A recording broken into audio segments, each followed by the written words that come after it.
This is the Detroit Sports Podcast Network. CBD is a game changer sweeping the nation. This hemp extract is the natural way to elevate your mood, eliminate aches and pains, reduce anxiety, and keep you sleeping all night long. It can even cut your workout recovery time in half. Get in the game today with 20% off all orders of CBD and lavender products from Lavender Lane, a lavender farm located right here in Milan, Michigan. Just go to lavenderlanemi.com today and enter coupon code DETROIT for 20% off your entire order. Guys, look, these amazing products are infused with calming lavender to maximize their effectiveness, meaning your CBD items only take minutes to take effect, which is way quicker than those pills you were about to swallow. On top of it, they are perfect for men and women. Lavender Lane has lab-tested CBD creams, tinctures, and roll-ons that are perfect for any situation, even if you're on the go. Put your health back in your hands by heading over to lavenderlanemi.com and entering coupon code DETROIT for 20% off your entire order of CBD and lavender products. What do you have to lose? Your satisfaction is guaranteed or your money back.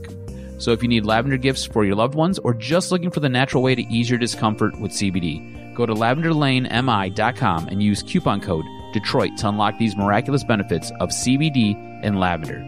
That's lavenderlanemi.com. And remember, use coupon code DETROIT for 20% off your CBD and lavender products from Michigan's own Lavender Lane. I was trying to get it how I live. I want them dead presidents. I want to pull up, head spin, get it, get fly. I got 6 jobs, I don't get tired.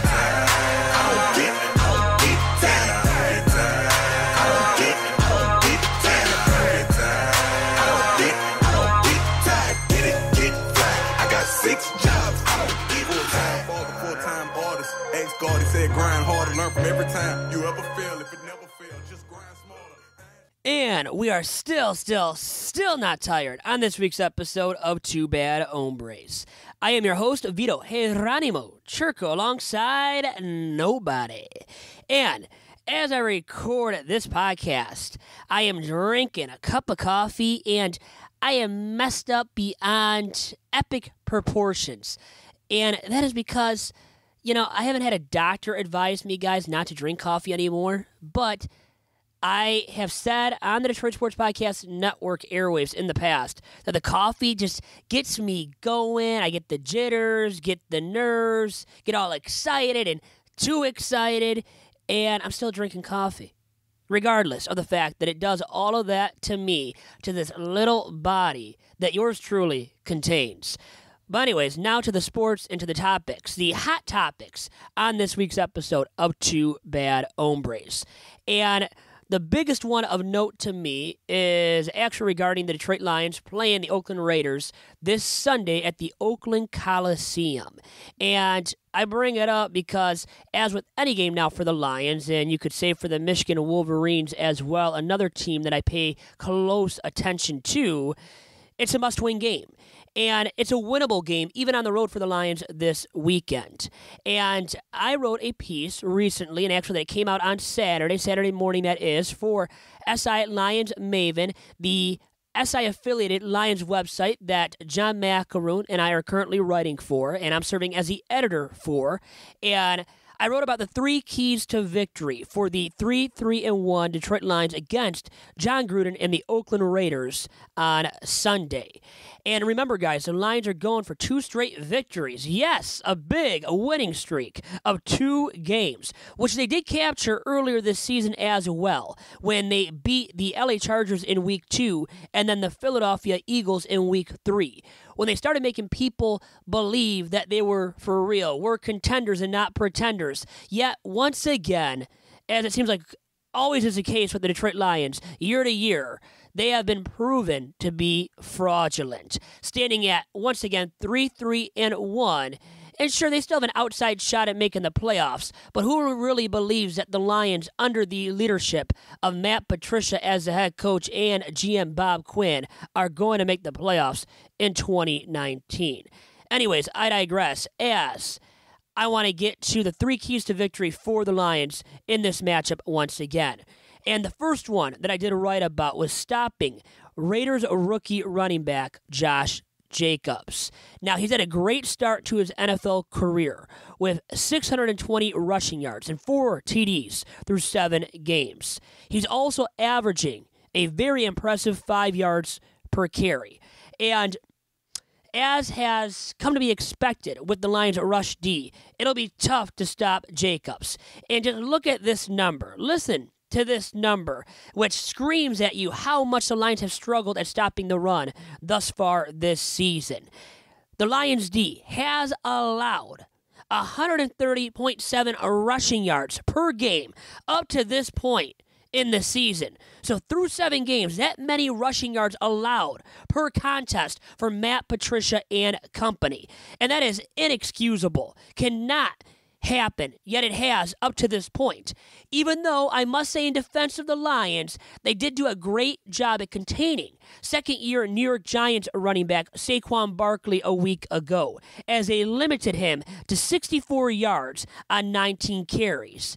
And Barkley, remember, was the 2018 AP Offensive Rookie of the Year, yet he only managed 3.4 yards per carry in the Giants' Week 8 loss at Ford Field, which went down to the wire, really. The Giants only lost 31-26, so it wasn't the most convincing victory, courtesy of the Lions. And subsequently, they haven't convinced me that they are anywhere close to being for real, or will be ever under the leadership of Matt Patricia and company. Anyways, that is the first key to victory, is stopping Josh Jacobs.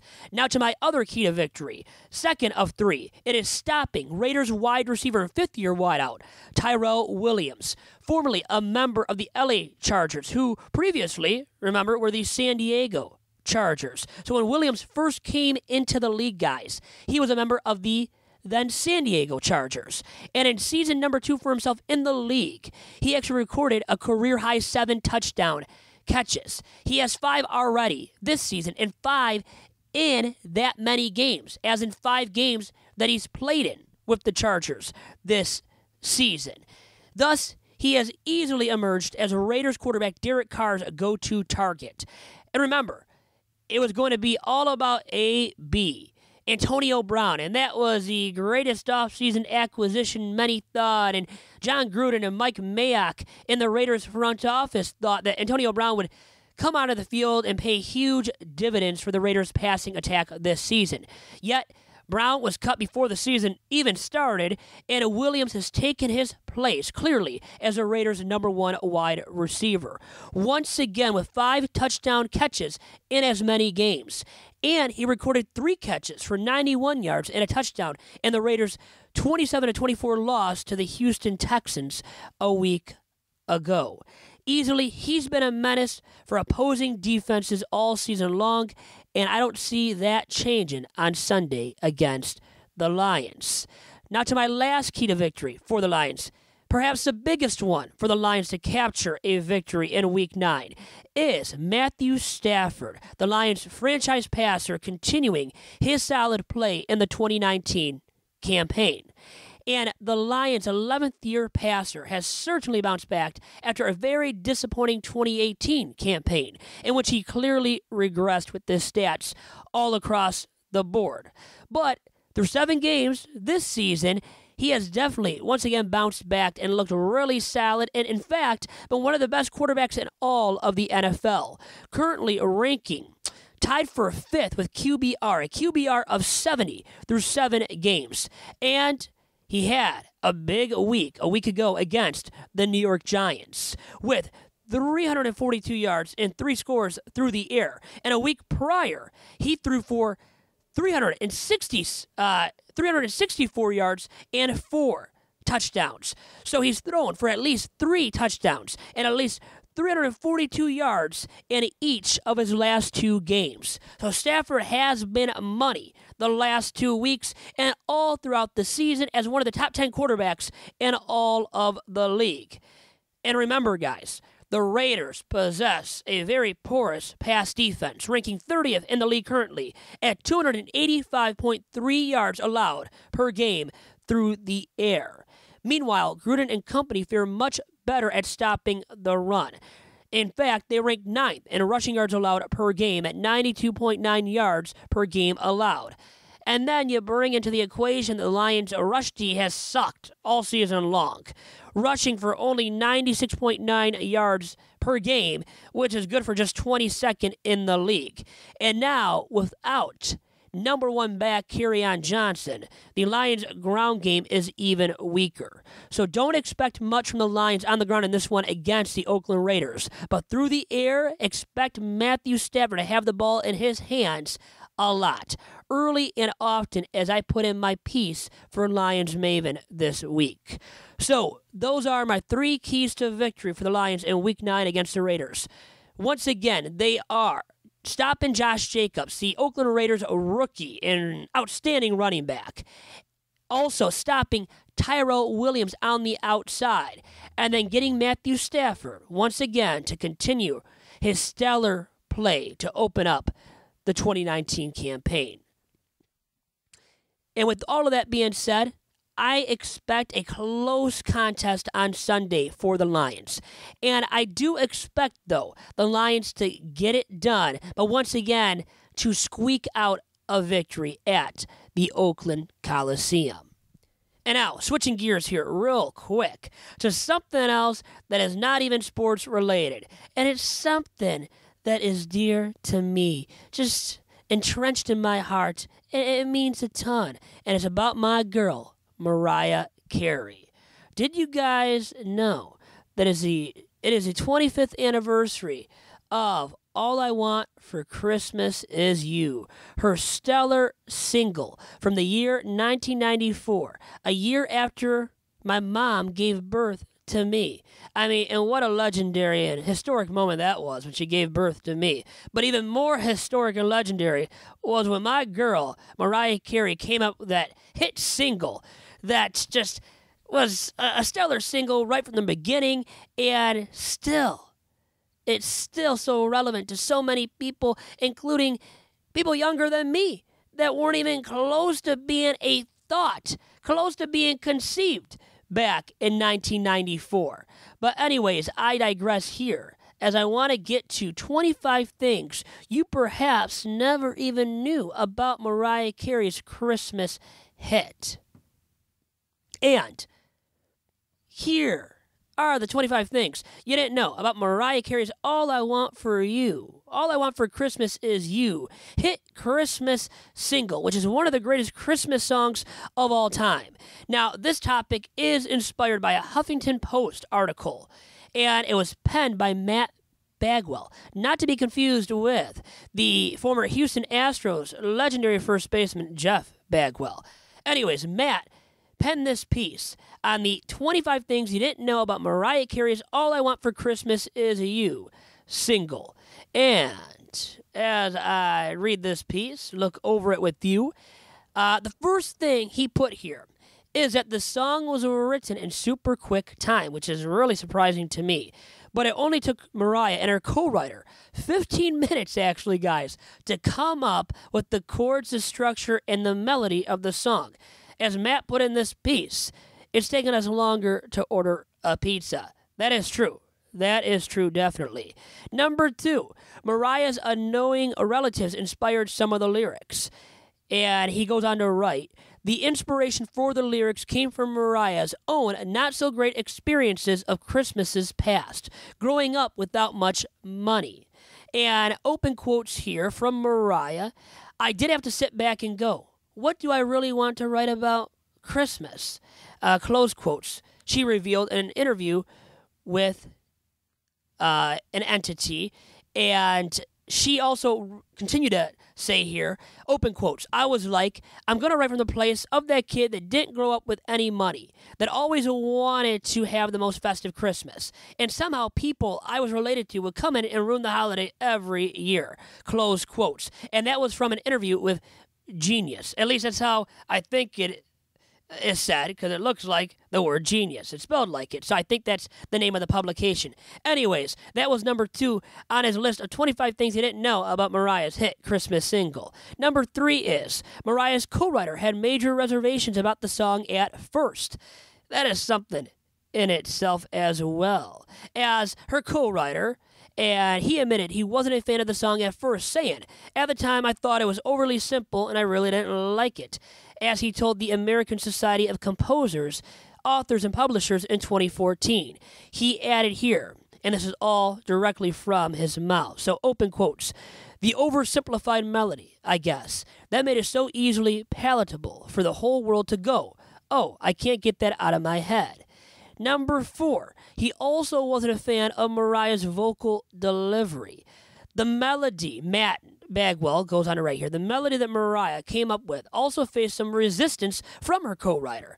As he put, open quotes, "My first reaction was, that sounds like someone doing voice scales," close quotes. And he told Business Insider that in 2013. Thankfully, though, as Matt wrote in his piece, Mariah stuck to her guns, although the pair, that is her and her co-writer, fell out a few years later and haven't spoken since. So a falling out that happened 20 plus years ago. And my last thing I'll bring up from this piece, you have to read on HuffingtonPost.com, is that the song's roots are planted firmly in the 60s. Long before me and my co-host, who's a very old man, but long before John Charles Macaroon himself.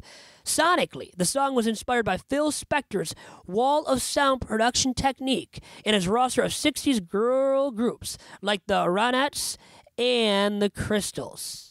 How about that? So 5 of the top 25 things you didn't know about Mariah Carey's, my girl, Mariah Carey's hit Christmas single, All I Want for Christmas Is You, Baby. And wouldn't I love to hear her say those words, to utter those words to me? It would make my day, make my Christmas, and make my year. John Charles Macaroon, as you listen back and edit this right now, as I've given John the task of editing this week's edition of Two Bad Hombres as well. And good to be back behind the mic as we took a week off last week, and John Charles Macaroon has taken a second straight week off from the podcast. But anyways, that's the latest and greatest from Huffington Post, and I think a must-read article written by Matt Bagwell this week. And I want to get into this now regarding the Pistons and Derrick Rose. The Pistons have stumbled out of the gate, but Derrick Rose has been productive, as I thought he would be. And he's been the guy that's been clutch down the stretch, getting the vital minutes for the Pistons down the stretch. And he should be the guy. He's better than Reggie Jackson. Reggie just missed Friday night's contest in Chicago against the Bulls, and we saw D. Rose get a standing ovation, tons of applause, and chants for him to be MVP. I loved hearing it. He's never going to win MVP again. Remember, he did, though, back in his prime with the Bulls. And that was great to see. He was so darn productive back then, and he was the Isaiah Thomas of those years in the league. He was what Isaiah Thomas was to the Pistons without Rose, leading to the Bulls to a championship. And Rose has constantly since then battled the injury bug. And last year, he was really productive, though, with the Minnesota Timberwolves. So I really loved, actually, the offseason acquisition by Tom Gores and Ed Stefanski in that front office, getting Derrick Rose via free agency. Maybe a little bit expensive with a multi-year deal as it was, a 2-year deal for his services. So maybe a little bit expensive for a guy that's nearing the end of his time in the league and is no longer in his prime. But I view it like this. Still, at the end of the day, he is a clear-cut upgrade to me over Reggie Jackson, especially in crunch time. And I know Reggie stayed relatively healthy last year as well for the first time in a while. And that was a great thing to see out of Reggie.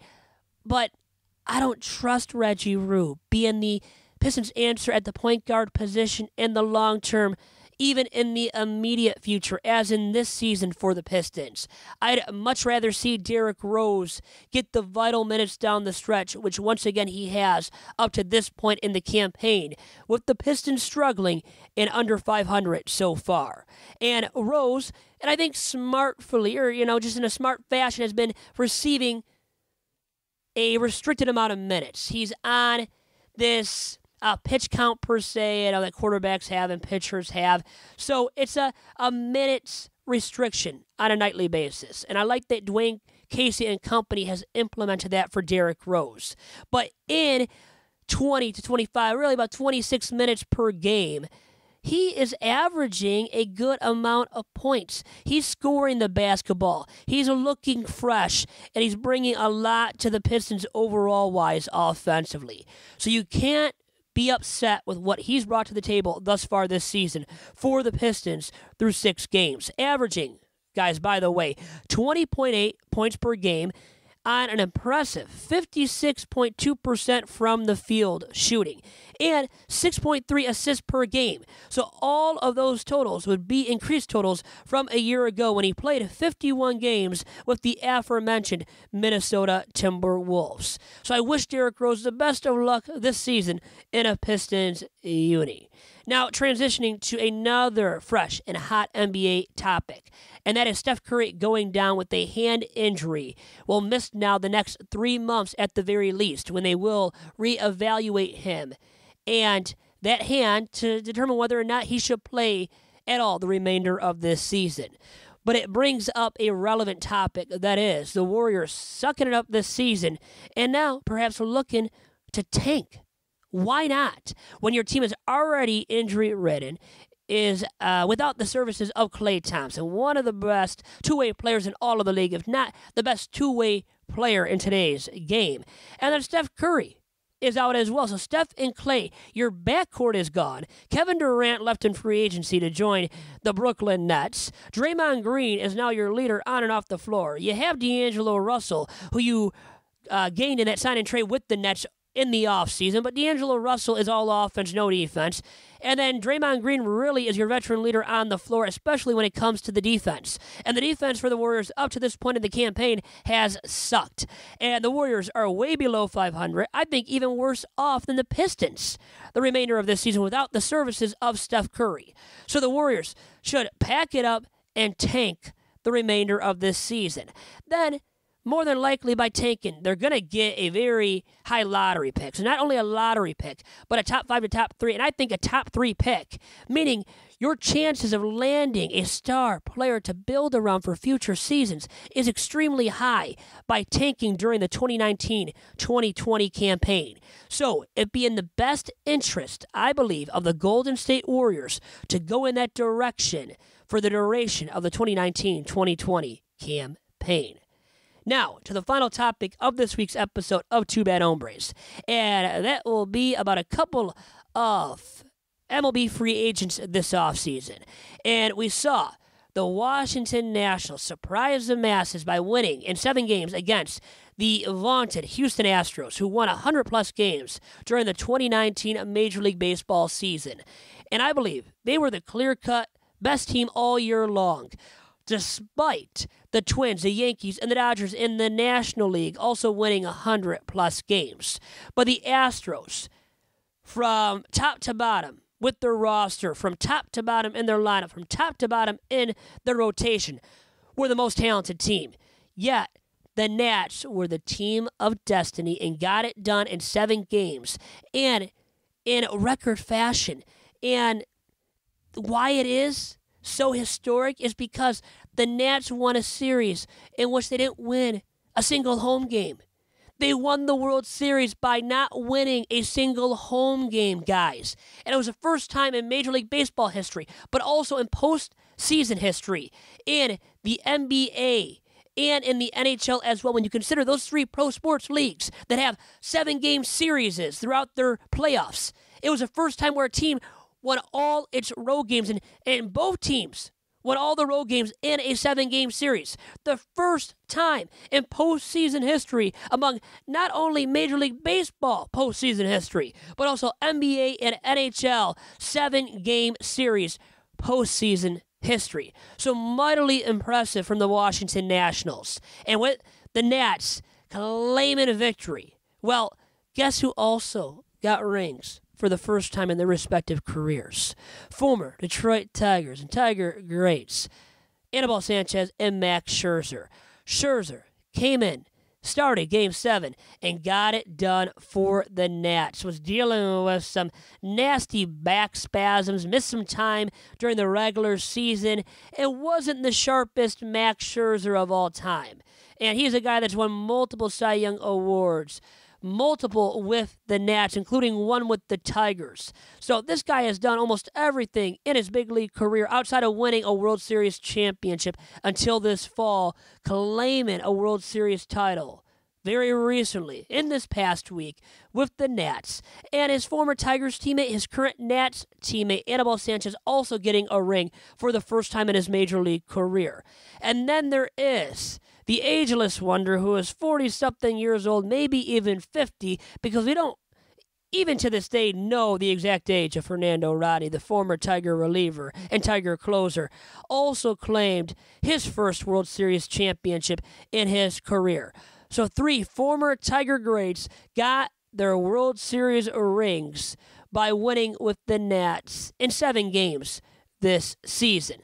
But I digress, as I wanted to get to 2 major impending free agents, and they are Gerrit Cole, formerly of the Houston Astros. He is not re-signing with them. He already acted like a guy who was unemployed and no longer with the Houston Astros in his post-game comments after Game 7, in a game in which A.J. Hinch, many thought, would use him out of the pen. He didn't use the services of Cole out of the bullpen, something he hadn't done since his days in college.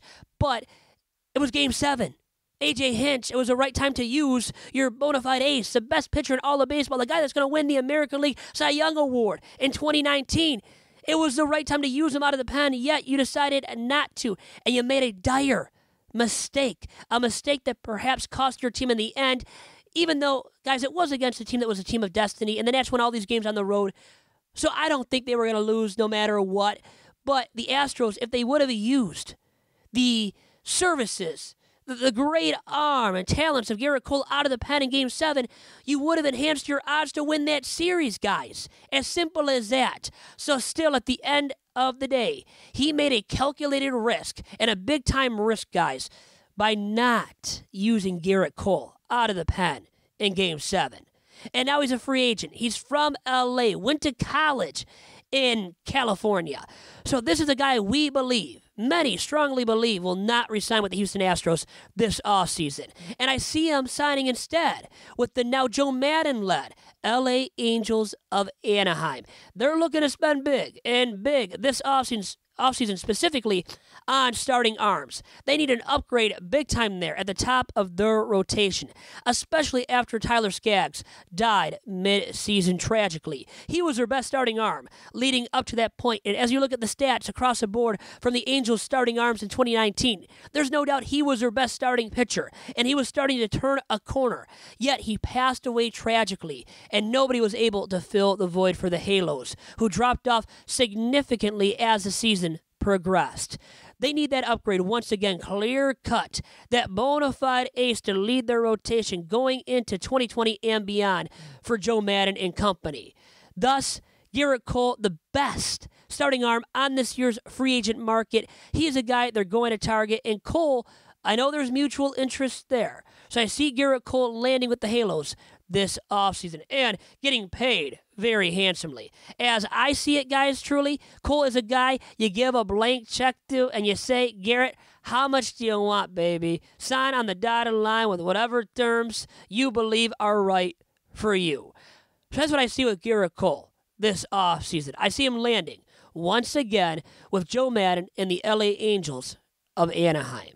And now to another free agent I want to touch upon on this week's episode of Two Bad Hombres. And it is the Nats ace, one of their aces, Stephen Strasburg, a guy that had been a Nat phenom when he first came into the league out of San Diego State, was a phenom from the start with so many expectations. And he has lived up to the bill time and time again, including in the postseason, an ERA below 2. This postseason, he was magnificent and the definition of a bona fide ace. He's a guy I could see potentially resigning with the Nats, and I think the Nats will go after him harder than Anthony Rendon, another impending free agent of the Nats. They will look to resign and will demand big money on the open market, but I think Strasburg is their number one guy they're targeting from their team this offseason. And I think Strasburg will get paid handsomely, but if he doesn't land back in Washington, I think the Yankees get their man to top their rotation to go right at the Houston Astros in 2020 and beyond. So those are my 2 predictions I'm willing to make, as I don't want to make too many, because we do have a weekly baseball podcast that we will feature on a bi-weekly basis, or a bi-monthly basis throughout the offseason, as it will be a podcast that we drop every other Wednesday throughout the offseason. So, that is all she wrote for me on this week's episode of Two Bad Hombres. And I am your host, Vito Chirco, signing off. And officially, before I do, though, remember to follow the Detroit Sports Podcast Network on Twitter at Detroit Podcast. Also, remember to follow us or go to our website at DetroitSportsPodcast.com and to give me a follow to allow me to sleep well at the end of the night at Vito Jerome on Twitter. Gracias to all of you out there, and I'll talk to you once again for another fresh edition of the podcast a week from now. Adios.